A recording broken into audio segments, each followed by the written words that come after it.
In the jungles of the Philippines, there is a woman who is 103 years old. She is the oldest tattoo artist in the world, and she doesn't use a tattoo machine, and she doesn't let you choose your own tattoo. Nasdeli, seorang vlogger dari Israel bernama Nusser Yassin yang terkenal dengan video 1 menitnya yang sangat menginspirasi dan membuka wawasan kita. Namun dia selalu dibenci orang kemanapun dia pergi. Ke Singapura dibenci, ke Indonesia ditolak, dan sekarang bermasalah lagi di Filipina. Ini orang kayaknya magnet dari masalah ya. Kemanapun ada aja masalah ikut. Kasusnya kali ini adalah dengan seorang seniman tato tradisional dari sebuah kampung di Filipina bernama Apo Wang Ot, di mana Nasdeli menjual kursus online-nya untuk membuat tato tradisional khas Filipina seharga 750 peso atau senilai 210.000 rupiah. Loh, apa yang salah? Nah, ayo guys, simak video ini sampai habis ya. Saya akan kupas tuntas. Kalian di acara Monton, Raymond Nonton, kita bersama Doggy. I destroyed my career in 1 minute. See you tomorrow. Sebelum membahas lebih lanjut, kita harus tahu siapa sih Nasdeli dan apa yang dia kerjakan. Pasti deh kalian udah pernah lihat video Nasdeli di sosial media seperti Facebook atau YouTube. Last year, I went to McDonald's and I was shocked because McDonald's doesn't sell plastic straws anymore and they still sell meat. That's 1 minute. See you tomorrow. Nah, video pendeknya biasa membahas tentang berbagai hal pengetahuan umum atau biasanya sih sangat bermanfaat karena ada ilmunya atau memperkenalkan suatu daerah baru. Videonya selalu viral dan ditonton jutaan kali di seluruh dunia. Pada tahun 2016, Yassin berhenti bekerja dan dia berkeliling dunia untuk membuat satu video setiap harinya selama 1000 hari. Satu video berdurasi hanya 1 menit saja dan diposting ke YouTube dan Facebook. Sekarang Facebooknya sudah memiliki 20 juta lebih follower guys. Setelah Yassin menyelesaikan videonya yang ke-1000 pada Januari 2019, dia pun menetap di Singapura dan membuat perusahaan Nasdeli Media Company. Salah satu dari anak perusahaan dia adalah Nas Academy, di mana website atau platform ini menjual video kursus mengajar membuat konten yang bagus, buat konten kayak dia gitu, dan juga ada sesi live untuk ngobrol sama gurunya. Kurang lebih sama lah kayak ruang guru di Indonesia ya, tapi ini versi Nasdeli. Contohnya ada kelas membuat video ala Nasdeli, atau ada juga cara membuat TikTok viral seperti Mingwei Rocks. Harganya pun variatif dan tergolong murah ya untuk ilmu yang mahal ini. Nah, kemudian apa sih yang membuat dia berkasus? Nah, ini bagian serunya guys. Ternyata baru-baru ini Nas menjual kursus membuat tato tradisional Wang Ot Academy. Bersiaplah untuk mempelajari seni berusia 1000 tahun dari seniman tato Kalinga terakhir di dunia, Wang Ot. Wanita legendaris berusia 104 tahun ini akan mengungkapkan semua ritual, alat, dan metode pembuatan tato tradisionalnya. Semua dikemas dalam kursus yang tidak pernah kami lakukan sebelumnya. Kedengarannya menarik ya. Kita bisa mempelajari teknik membuat tato tradisional dari Filipina hanya dengan membayar 750 peso atau sekitar 210.000 rupiah. Very cheap. Tapi ternyata inilah yang membuat Nas diserbu banyak orang dan akhirnya viral dan banyak yang marah. Banyak banget loh ini. Tapi apa salahnya mengajari cara bikin tato? Ini kan membantu melestarikan budaya mereka juga. Nah, Grace Palikas, cucu dan juga murid dari Wang Ot, dia pun speak up. Grace mengatakan kalau Wang Ot Academy adalah sebuah penipuan. Neneknya tidak ada tanda tangan kontrak apapun dengan Nasdeli untuk membuat kursus. Dan ada orang yang mau mengambil keuntungan dari budaya kita. Please bantu kami hentikan penghinaan warisan dari Apo Wang Ot dan suku Butbot ini. Kemudian Grace memposting lagi, Wang Ot Academy tidaklah benar. Nenek saya sama sekali tidak bergabung menjadi guru di Nasdeli. Saya tahu Anda memiliki niat baik untuk membagikan budaya kita kepada generasi berikutnya. Namun kekhawatiran desa kami bahwa ada beberapa orang yang mengambil keuntungan dari memamerkan seni dan budaya kami. Saya tahu Anda berbicara dengan seseorang dan ingin memberikan sejumlah uang untuk berbagi keuntungan. Tetapi Apo Wang Ot tidak mengetahui adanya kontrak Anda. Harap Anda segera menyelesaikan ini. Terima kasih. Budaya dan neneknya dimanfaatin orang. Cucunya datang membela guys. Hebat. Tapi ternyata Nas Daily pun mengcounter balik perkataan Grace tadi dengan menampilkan video Oppa Wang Ot menandatangani kontrak pakai tinta cap jempol.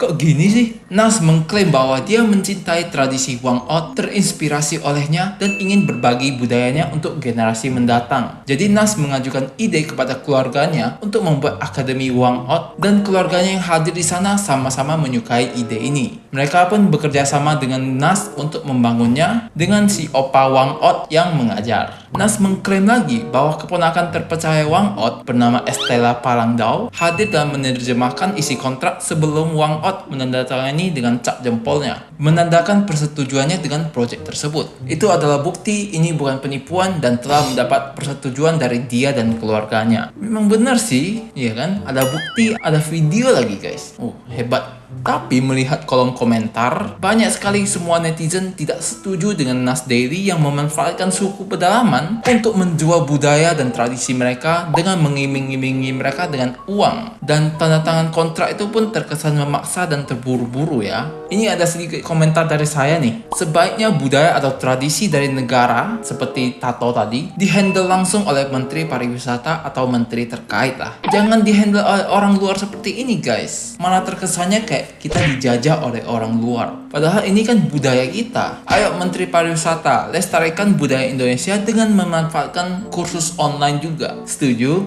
Tulis komentar kalian di bawah ya.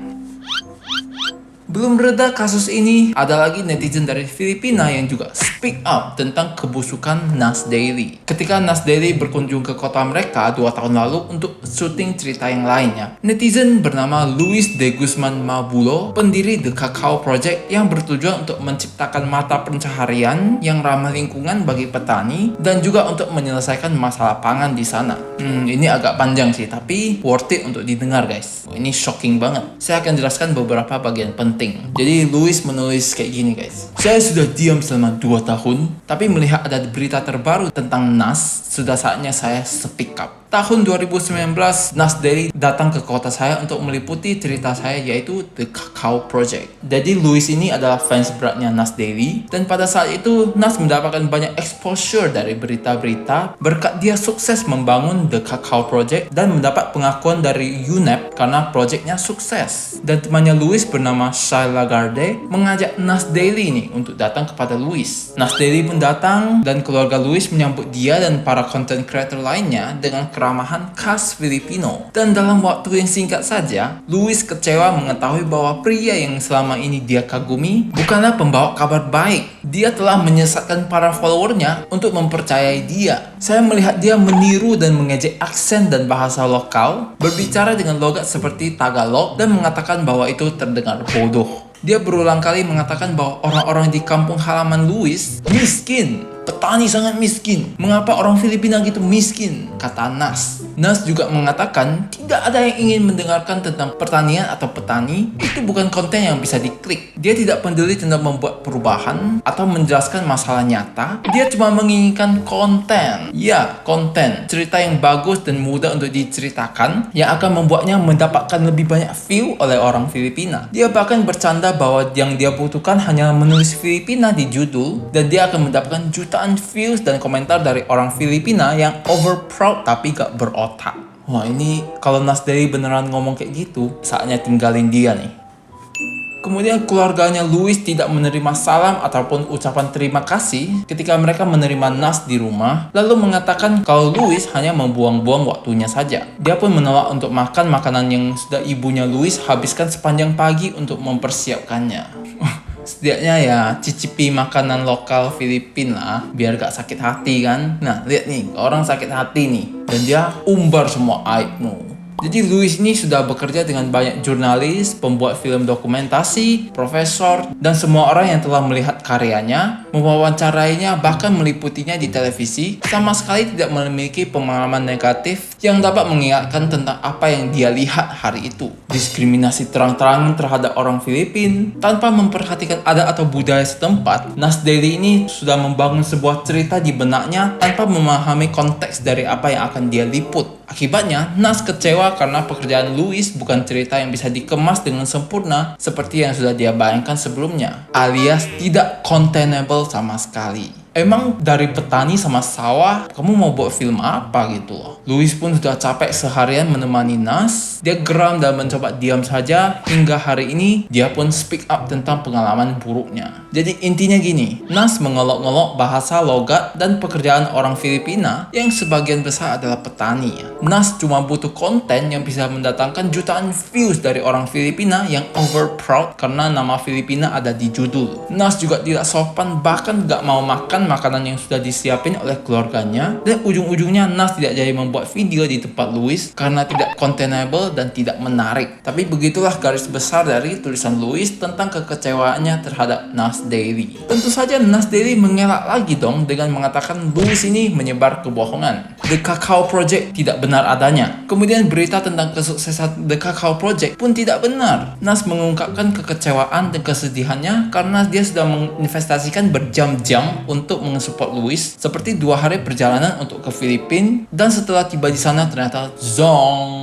Jadi Nas juga diam selama 2 tahun, tapi karena sekarang Louis mulai membicarakannya, Nas juga menyuarakan isi hatinya. Jadi inti dari Nas ini nih, jujurlah tentang pekerjaan Anda. The Kakao Project tidak sejujur apa yang dikatakan media. Kemudian jangan membuat berita bohong, itu adalah perbuatan ilegal. Semua yang Anda katakan adalah dengan niat jahat dan itu jelas bukan cara saya berbicara. Kami memiliki 5 tahun bukti untuk mendukungnya. 40% dari perusahaan Nas adalah orang Filipina dan tindakan kami mendukung kata-kata kami. Nah, di sini kita dapat cerita dari dua belah pihak ya, dari 2 kasus yang berbeda. Yang pertama dari kasus kursus tato Wang Ot Academy dan satu lagi dari The Kakao Project. Jadi sebenarnya menurut kalian Nas Daily itu benar-benar sebaik di depan kamera nggak sih? Sangat motivasional, begitu friendly, hebat, karismatik, atau kenyataannya dia hanyalah orang yang manipulatif, rasis, dan sangat merendahkan orang lain? Tulis komentar kalian di bawah ya. Kalau saya sih jelas saya ini orang yang jahat dan tidak munafik guys. Oke, terima kasih guys sudah nonton sampai habis. Jangan lupa subscribe dan like-nya ya. That's 20 minutes. See you tomorrow.